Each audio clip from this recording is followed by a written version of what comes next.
Violencia de género en México.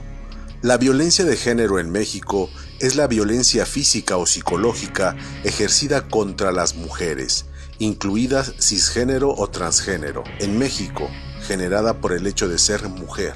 De acuerdo al último censo realizado por INEGI en el 2015, en México habitan 119.938.473 personas, de las cuales el 51.4% son mujeres. Según datos de la Encuesta Nacional sobre Dinámica de las Relaciones en los Hogares del INEGI, realizada en el 2016, el 61.1% de las mujeres mayores de 18 años han sufrido algún tipo de agresión física, psicológica o sexual, es decir, el 66 de cada 100 mujeres. Solo el 9.45% realizó una denuncia al respecto. La Organización de Naciones Unidas considera la violencia de género una pandemia y clasifica al país entre las 20 peores naciones con problemas de dicha naturaleza, convirtiendo a México y Centroamérica en la región del mundo más violenta para las mujeres fuera de una zona de guerra. Es un objetivo prioritario a combatir en el gobierno del país y es considerado un obstáculo para alcanzar la equidad de género. La ONU muestra que la violencia de las mujeres se caracteriza por tres rasgos: invisibilidad, normalización e impunidad. A continuación mostraremos el informe de violencia de género y su forma de realizarlo. Motivo de evaluación: realizar el estudio de psicología de informe especializado en género por encontrarse como víctima de hechos que pueden constituir un delito de violencia familiar. Objetivo: integrar una valoración psicológica apegados a los protocolos de actuación aplicando la Ley General de Víctimas conforme a derechos humanos hacia una perspectiva de género, con la finalidad de identificar una afectación psicosocial e identificar los impactos psicológicos que se pueden derivar de la violencia vivida por parte de su expareja. Lugar de evaluación: la evaluación se llevó a cabo dentro de las áreas de psicología, la cual cuenta con las condiciones adecuadas para llevar a cabo la evaluación solicitada, misma que cuenta con ventilación, iluminación natural, privacidad, así como la comodidad para poder llevar a cabo la aplicación de las pruebas psicométricas. Es importante el establecer un ambiente agradable para que se sienta en confianza y se pueda realizar la entrevista y obtener la mayor cantidad de datos para la integración del estudio solicitado. Metodología: todo trabajo intelectual requiere del uso de un método o procedimiento que lo conduzca al conocimiento. Por tanto, la presente evaluación está basada en el método cuantitativo y cualitativo. La investigación cuantitativa es aquella en la que se recogen y analizan datos cuantitativos sobre variables. La investigación cualitativa evita la cuantificación. Los investigadores cualitativos hacen registros narrativos de los fenómenos que son estudiados mediante técnicas como la observación participante y las entrevistas no estructuradas. La investigación cuantitativa trata de determinar la fuerza de asociación o corrección entre variables, la generalización y obtención de los resultados a través de una muestra para hacer inferencia en una población de la cual toda muestra procede. Tras el estudio de la asociación o correlación pretende a su vez hacer inferencia casual que implique por qué las cosas suceden o no de una forma determinada. Técnicas e instrumentos empleados. Entrevista forense. La técnica de la EC ha recibido considerable atención como una de las técnicas de entrevista más eficaces aplicadas a investigaciones, especialmente a las policiales, para ayudar a las personas a recordar. Se ha afirmado de forma generalizada que la EC incrementa la cantidad total de información correcta sin que se incremente el número de errores o invenciones. Su nacimiento, evaluación, aplicación y replicaciones se encuentran en los estudios de Heisman y su equipo de investigadores, por lo que se les presta especial interés. Observación: técnica en la que se obtiene información del lenguaje verbal y no verbal, movimientos, conductas, relaciones fisiológicas, entre otras, así como las consideraciones de estas, además de la información verbal que proporciona el entrevistado. Su comunicación también se presenta a través de las expresiones faciales y otros actos motores. Pueden morderse las uñas, arrugar la cara, menearse en la silla, agitar el pie,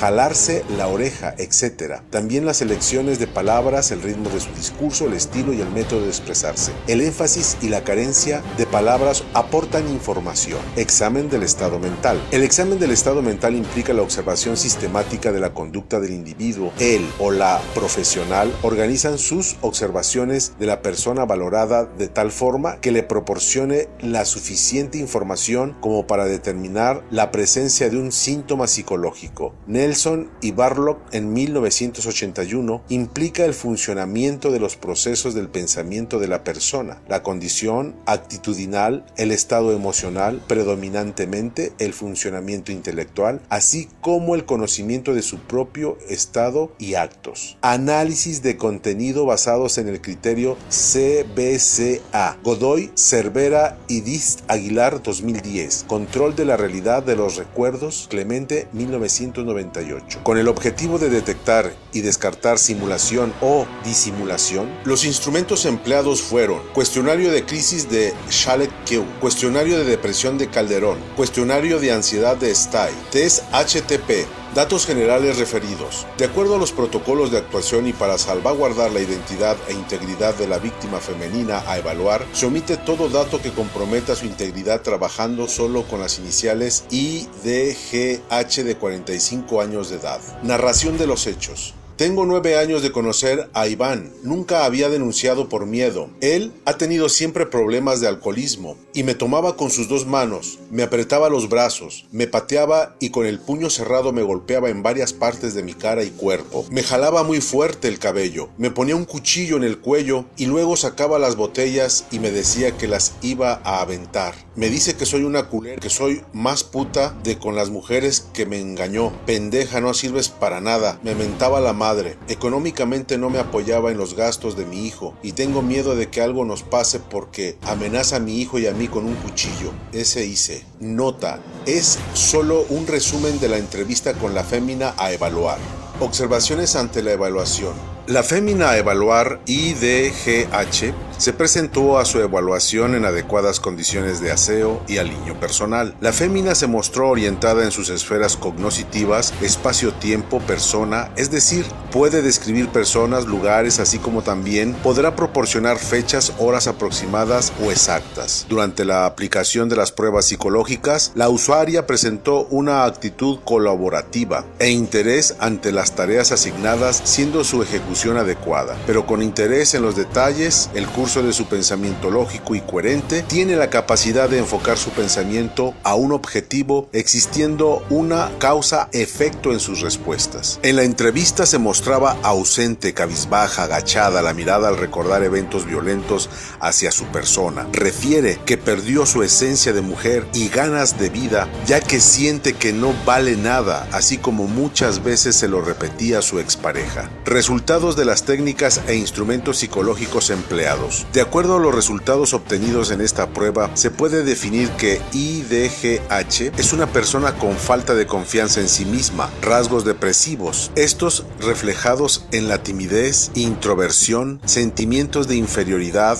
inadecuada percepción de sí misma, sentimientos de desvalorización e inseguridad, muestra estados de ansiedad, por lo que llega a ser una persona introvertida. Percibe su ambiente como amenazante y expresa conflictos que le producen miedo y angustia. Sus preocupaciones las enfoca en las relaciones interpersonales, ya que son inestables. Mantiene expectativas en cuanto al futuro, sin embargo carece de una actitud positiva para enfrentarlas. Sus estados de tristeza en ocasiones reflejan actitud de egoísmo y complacencia, debido a la falta de seguridad que mantiene. Según los criterios que maneja esta prueba, la usuaria es una persona temerosa y ansiosa, provocándole estados de tensión, estrés, fatiga y dificultad para conciliar el sueño. Es poco tolerante a la frustración, por lo cual busca una estabilidad y una imagen positiva. Se preocupa de manera frecuente en tareas de la vida cotidiana, manteniendo pensamientos repetitivos de estímulos que ella percibe como conflictivos o frustrantes. Es posible que busque el control y el reconocimiento social, además de mostrarse intranquila ante situaciones de conflicto. Con una puntuación total de 49 en el cuestionario de depresión de Calderón, la fémina muestra una depresión incipiente, misma que está por arriba de la normatividad, lo cual nos indica que hay pocas expectativas futuras en su vida cotidiana. Se encuentra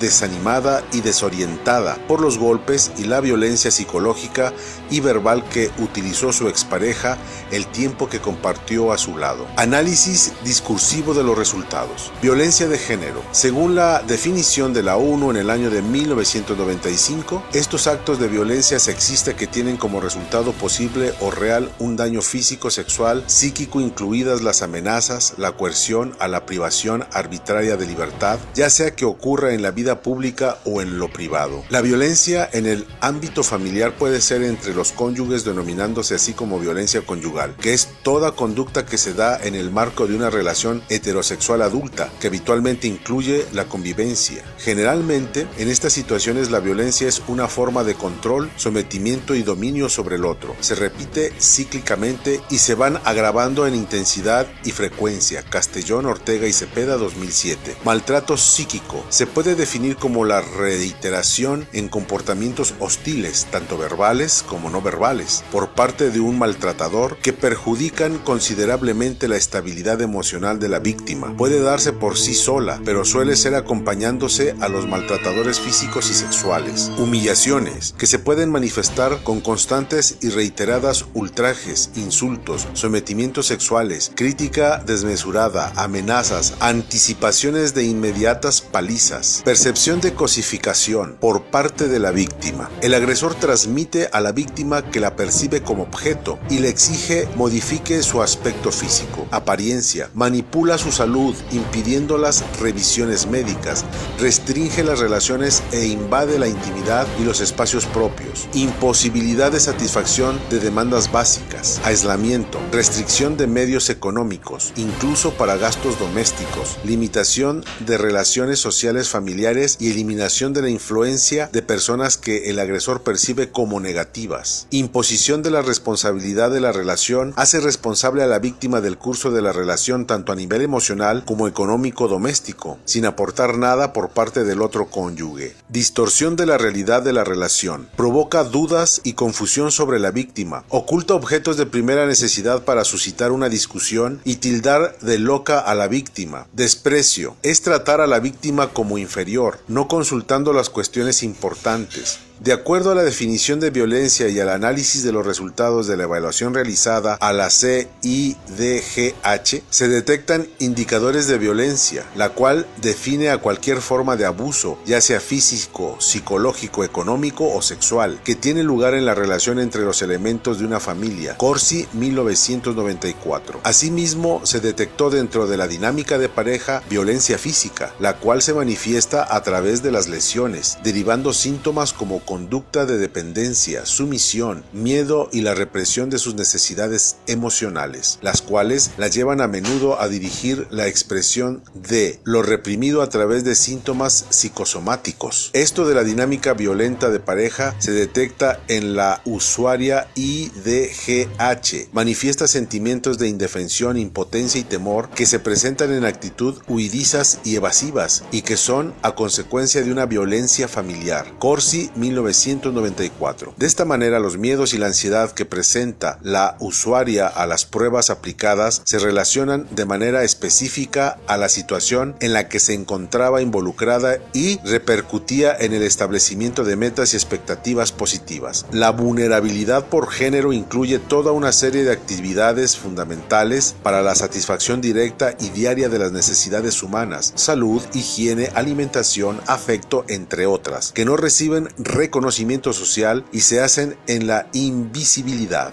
Conclusiones. Durante el proceso de evaluación y entrevista es importante señalar que la CIDGH se encontraba ubicada en persona, espacio y tiempo, por lo que fue capaz de referir hechos que le causaron conflicto o alteraciones en su desarrollo personal y social, así como fechas aproximadas o exactas. De acuerdo a la información obtenida durante la entrevista, la observación directa y las pruebas psicológicas aplicadas, se puede concluir que la CIDGH presenta una afectación distorsión psicosocial derivado de un cuadro de violencia familiar, generando una violencia psicológica, la cual manifiesta con desvalorización, hostilidad, indiferencia, intimidación, imposición de conductas, misma que afecta a su entorno personal, individual, social, laboral y familiar, considerando también una violencia de género que expone un riesgo su integridad física y psicológica. La violencia intrafamiliar se caracteriza por la desigualdad de poder en la relación, la continuidad en el tiempo y la sensación de la mujer al no poder evadirse de la relación por ver amenazada su vida. Maldina 2005. Sin embargo, la VIF no solo es física, sino esto se extiende como todo acto que está encaminado a dejar secuelas en el cuerpo de la persona. Vallagat Alt 2008. La violencia psicológica es quizá la que genera más efectos adversos sobre quien se ejerce, haciéndose compleja su detección. Se recomienda que todas las autoridades que conozcan y sigan conociendo del caso respeten y hagan respetar las garantías y derechos que otorgan los siguientes instrumentos a las mujeres víctimas de violencia de género y que nuestro país se comprometa a respetar y hacer valer. Convención sobre la eliminación de todas las formas de discriminación contra la mujer, CEDAW. La Convención Interamericana para Prevención, Sancionar y Erradicar la Violencia contra la Mujer, OEA. Ambos documentos internacionales vigentes firmados y ratificados por México. La Ley General de Acceso a las Mujeres a una Vida Libre de Violencia, la Ley Federal que aplica que todas las entidades federativas y municipios, la ley que aplica en todas las entidades federativas y municipios de nuestro país y la Ley para prevenir, atender y sancionar la violencia familiar en el Estado de México. Así bien, la fémina tiene el derecho de una vida libre de violencia, que ninguna acción o omisión basada en el género le cause daño, sufrimiento psicológico, físico, patrimonial, económico, sexual o la muerte tanto en el ámbito privado como en el público.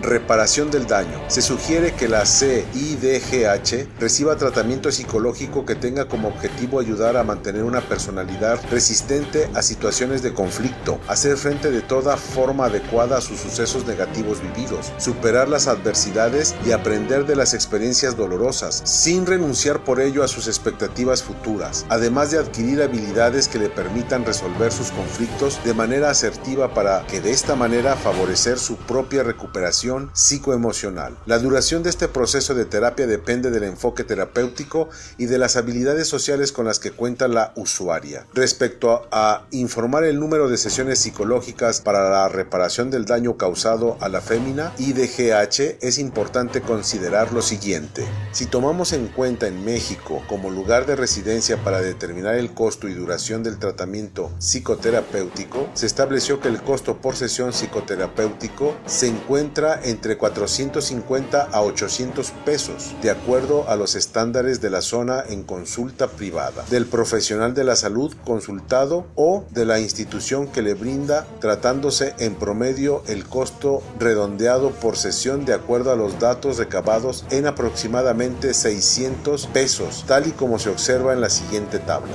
De este modo, en que se recomienda que la fémina IDGH acuda a terapia es de 1 año y medio, una vez a la semana, lo que haría un total de 72 sesiones con un costo aproximado de 43,704 pesos. Es importante señalar que tras dicho periodo, el evaluado debe ser examinado por la o el psicoterapeuta que proporcionará la atención psicológica con la finalidad de valorar la continuación del tratamiento psicológico conforme a los avances que hasta entonces se hayan logrado.